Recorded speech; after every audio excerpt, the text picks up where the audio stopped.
So I just saw the I don't know if you want to call it an unveiling, the TED Talk / recruitment video that Elon Musk just put out for the Neuralink, which, if you don't know, is essentially a chip the size of with tendrils attached that is about the size of a penny, that would be surgically implanted in your head, just under the skin, powered effectively by your body heat or some such, and tendrils attached to it would be inserted into your brain. They're about the size of human hair, a little smaller, inserted into your brain by a robot surgeon, because it's so precise they would have to be able to place them into your brain in between the veins and any vascular passage in your brain.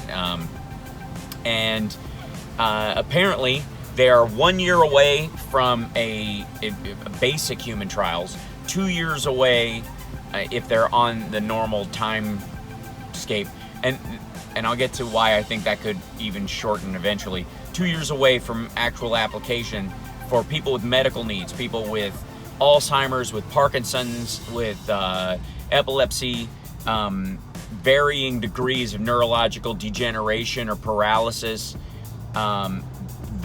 Like that stuff is within 2 to 3 years of both human trials and effective elective implantation by people with those circumstances. And then theoretically, based on the timeline right now, 6 years away approximately from what would effectively be cognitive or recreational or philosophical, emotional reasons for having it. Because when you're dealing with the brain and the depth of what the connectivity would be, all of those elements will be affected. How you are entertained, informed, your capabilities. It is effectively a microscopic form of, the Matrix, neck junction box theory. Here's why I think the arc actually could be shorter, because if it works, and effectively by getting one of these things, it raises your cognitive ability so quickly, the people working on it who may be early adopters themselves, I don't know why you would do this to another person if you weren't willing to do it to yourself. This is straight up 1950s mad scientist level stuff.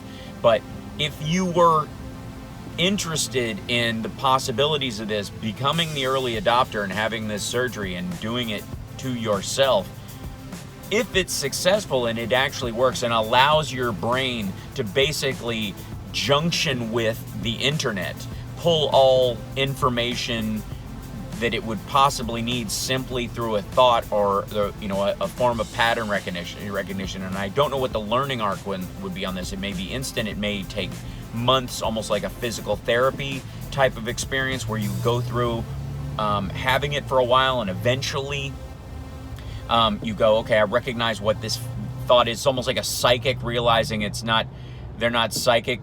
These are their own ideas appearing in their head. That kind of it's next level stuff. So even forming words around what it means is difficult, I guess, until you have the actual implant, and then you can make all the judgments in the world, and you're both right and wrong instantaneously. But let's say somebody in that lab within 2 years decides, hey, this is safe, this is effective, this is functional. It gives people the ability to pull information from the internet at will, so that they don't have to even waste a second going, what was that person's name again? Like their efficiency level is improved by 2,000%, God knows what. So that person working on the team may therefore, if this is functional and works, shorten the timeline for the creation of the next gen of it. So even the standard that they are operating now, they can't actually make an accurate prediction of the timeline, because the people involved may indeed shorten the timeline simply by being augmented humans for the first time. That in and of itself is game changing as far as just the act of invention, so I'm fascinated about this. I'm curious what you guys think. Tell me in the comments below, and message me on Twitter @HalSparks, or on Instagram at Hal Sparks. Tell me what you think. Would you do this? Would you be one of the first adopters, like the people who waited outside, the Apple Store for the first iPhone, like me and Scott Lowell, or the first iPod for that matter? Or would you wait 4 gens and be, to some degree, in danger of being behind the arc of everyone else who's gotten a 2-year, 4-year start on you and has had, even with the early version of it, a cognitive leap forward that effectively makes everybody who does it an instant Sherlock Holmes, an instant Elon Musk, an instant Einstein. The potential for that, as far as early adopters and people doing it, is enormous. So tell me what you think. I'm curious. This just happened. Obviously, something like this is coming, period, end of story. So it's not a matter of if, but when.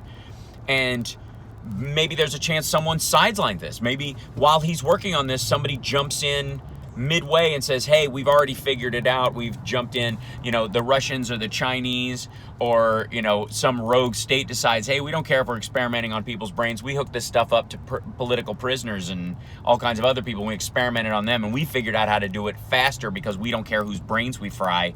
And our system's going online. If you don't have that, you won't have the top of the line. Like, there's all kinds of ethical, moral, intellectual, philosophical ramifications of this that are worth struggling with, are worth discussing, because it will matter sooner or later. Anyways, let me know, and like and subscribe to the channel. Thanks.